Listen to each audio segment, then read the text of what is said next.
ঢাকাই সিনেমার জনপ্রিয় নায়িকা অপু বিশ্বাস বলতেই যেন আলো, ক্যামেরা আর বিস্তর আলোচনা। সোশ্যাল মিডিয়ার যুগে তার প্রতিটি উপস্থিতি হয়ে ওঠে ভাইরাল, ব্যক্তিগত জীবন নিয়ে উত্থাপিত হয় অসংখ্য প্রশ্ন। তবে সব বিতর্কের মাঝেই নায়িকা এবার জানালেন স্পষ্ট অবস্থান। তিনি এমন কোনো মন্তব্যে যেতে চান না যা তাকে বারবার বিতর্কের মুখে ফেলবে। নতুন ছবি, নতুন পরিকল্পনা এবং সোশ্যাল মিডিয়ার বিরামহীন আলোচনার ভেতর এই দৃঢ় অবস্থানই এখন কেন্দ্রবিন্দুতে। সম্প্রতি এক অনুষ্ঠানে সাংবাদিকদের মুখোমুখি হন অপু বিশ্বাস। এ সময় নিজের নতুন ছবি, চলচ্চিত্র জীবন এবং সাম্প্রতিক নানা ইস্যু নিয়ে সরাসরি কথা বলেন। ডিসেম্বরে শুরু হতে যাচ্ছে তার নতুন রোমান্টিক অ্যাকশন থ্রিলার ঘরানার সিনেমার শুটিং, যেখানে নায়ক হিসেবে থাকছেন তরুণ অভিনেতা আদর আজাদ। ছবির প্রস্তুতি, চরিত্রের পরিবর্তন, শুটিং লোকেশন সবই দারুণ উৎসাহের সঙ্গে জানালেও একমাত্র বিষয় ছিলেন তিনি কঠোর, অর্থাৎ ব্যক্তিগত জীবন। সাম্প্রতিক সময়ে ব্যক্তিগত কিছু অনাকাঙ্ক্ষিত বিষয় নিয়ে সামাজিক যোগাযোগ মাধ্যমে নানা রকম আলোচনা হয়। ব্যক্তিগত বিষয় বারবার সামনে আসায় বিব্রতকর পরিস্থিতি সৃষ্টি হয় নায়িকার জন্য। সেই প্রসঙ্গ উঠতেই স্বভাবসুলভ শান্ত কণ্ঠে অপু বিশ্বাস বলেন, এমন কোনো কথা আমি আপনাদেরকে বলতে চাই না যা নিয়ে বিতর্ক তৈরি হবে। আমার মনে হয় এমন কোনো প্রশ্ন বা টপিক আমি মিডিয়ায় বলবো না যেটা আমাকেই বারবার প্রশ্নবিদ্ধ করবে। তিনি আরও জানান, পেশাগত প্ল্যাটফর্মে ব্যক্তিগত প্রশ্নের উত্তর দিতে তিনি ইচ্ছুক নন, কারণ একজন শিল্পীর কাজ হল তার কাজকে সামনে আনা, অর্থাৎ ব্যক্তিগত জীবন নয়। অপু বিশ্বাসের ভাষায়, আমি যখন কাজের জায়গায় আসি তখন আমি একজন অভিনেত্রী।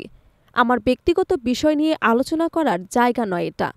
সুন্দর চেহারা ধরে রাখার রহস্য জানতে চাইলে তিনি হাসি মুখে বলেন, মানুষ নাকি ভালোবাসা পেলে সুন্দর হয়। আমি মনে করি দর্শক, ভক্ত আর ভালোবাসার মানুষের ভালোবাসা পেয়ে সুন্দর হয়েছে। তার এই মন্তব্য আনন্দের সুর থাকলেও তিনি বুঝিয়ে দেন, ইমোশন বা ভালোবাসা নিয়ে তিনি কথা বলতে স্বাচ্ছন্দ্য বোধ করেন, কিন্তু ব্যক্তিগত সম্পর্ক নিয়ে নয়। অনুষ্ঠানে এক সাংবাদিক তার ছেলে জয় এবং শাকিব খানের সম্পর্ককে কেন্দ্র করে প্রশ্ন করলে অপু বিশ্বাস মৃদু হেসে পাল্টা প্রশ্ন করেন, আচ্ছা, বাবা ছেলের সম্পর্ক অ্যাকচুয়ালি কেমন, এটা কি প্রশ্নের মধ্যে পড়ে? তার উত্তরটি ছিল ইঙ্গিতপূর্ণ এবং স্পষ্ট করে দিল তিনি আর ব্যক্তিগত বিষয়ে সংবাদ মাধ্যমের সামনে কথা বলবেন না। এরপরে আরেকটু পরিষ্কার করে নিজের অবস্থান তুলে ধরেন নায়িকা। তিনি জানান, শাকিব খান তাকে পরামর্শ দিয়েছেন ব্যক্তিগত জীবনকে ক্যামেরার সামনে না আনতে। অপু বলেন, আমাকে লিটারেলি যিনি পরামর্শ দিয়েছেন তিনি স্বনামধন্য অভিনেতা শাকিব খান। তিনি যখন আপনাদের মুখোমুখি হন তখন কাজের জায়গাটাই সামনে আনেন। তিনি আমাকে বলেছেন, তুমি যখন ক্যামেরার সামনে যাবে তখন তুমি শুধু অপু বিশ্বাস, তোমার প্রফেশনটাই প্রেজেন্ট করো, ব্যক্তিগত জীবন নয়। অপুর মন্তব্যে বোঝা যায় তিনি এখন নিজের ক্যারিয়ারকে আরও বেশি গুরুত্ব দিচ্ছেন। দীর্ঘ বিরতির পর যখন তিনি একের পর এক সিনেমায় কাজ শুরু করেছেন তখন তিনি চান না কোনো অপ্রয়োজনীয় বিতর্ক তার পেশাজীবনে নেতিবাচক প্রভাব ফেলুক। নতুন ছবির বিষয়ে কথা বলতে গিয়েও তিনি জানালেন এক ঝলক উত্তেজনার খবর। রোমান্টিক অ্যাকশন থ্রিলার ঘরানার সিনেমাটিতে থাকবে আধুনিক নির্মাণশৈলী, নতুন ধরনের কাহিনী এবং চমকপ্রদ কিছু স্ট্যান্ড। আদর আজাদকে নায়ক হিসেবে পেয়ে তিনি উচ্ছ্বাস প্রকাশ করেন এবং বলেন, ভালো একটি টিম নিয়ে কাজ শুরু করতে যাচ্ছি, দর্শককে নতুন কিছু দিতে চাই।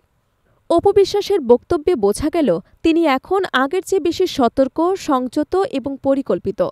নিজের জনপ্রিয়তা তিনি জানেন, সোশ্যাল মিডিয়ার প্রভাবও বোঝেন, তাই এখন তিনি কেবল কাজ, দর্শক এবং পর্দার গল্প নিয়েই থাকতে চান। ব্যক্তিজীবনকে পেশার সামনে আনতে অনিচ্ছুক এই নায়িকা তা জানিয়ে দিলেন। তিনি কোনোভাবেই বিতর্কে জড়াতে চান না, বরং নতুন সিনেমার মাধ্যমে নতুনভাবে ফিরে আসতে চান।